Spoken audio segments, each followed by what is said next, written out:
બેફામ વર્તન કર્યું મારા મમ્મી સાથે પોલીસવાળાએ, અને પછી પાછળથી પાછો સારો એવો વિડીયો બનાવી લીધો. મારા ઘરમાં મારા બીજા પરિવારના સભ્યો છે એ બધાને ધમકાવવાનું, દમદાટી કરવાનું કામ હર્ષ સંઘવીએ આજે કરાવ્યું છે.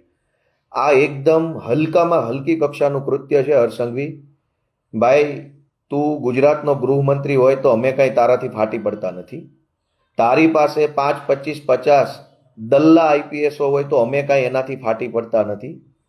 તારામાં અને તારા દલાલ આઈપીએસોમાં તાકાત હોય તો માનનીય ગોપાલભાઈ ઇટાલિયા વિસાવદરમાં જ છે. તને જ્યારે મજા આવે ત્યારે જે મજા આવે એ કલમ અંતર્ગત ધરપકડ કરી લેવાની છૂટ છે. અમે કોઈ તારાથી ફાટી પડતા નથી કે અમે કોઈ તારાથી કંઈ ડરી જવાના નથી. 30 માળખા હોય કે દિલ્હી સલ્તનતનો મુઘલ સમ્રાટ હોય, અમે અમારા ઈમાનદારીના દમ પર જીવીએ છીએ. પણ આજે જે કૃત્ય કર્યું છે એ બિલકુલ વ્યાજબી કૃત્ય નથી. હર્ષ સંઘવીએ મારા ઘરે સુરતમાં મારા મમ્મી એકલા રહે છે, મોટી ઉંમરના વ્યક્તિ છે, મહિલા છે, એની સાથે પોલીસે ગેરવર્તન કર્યું છે.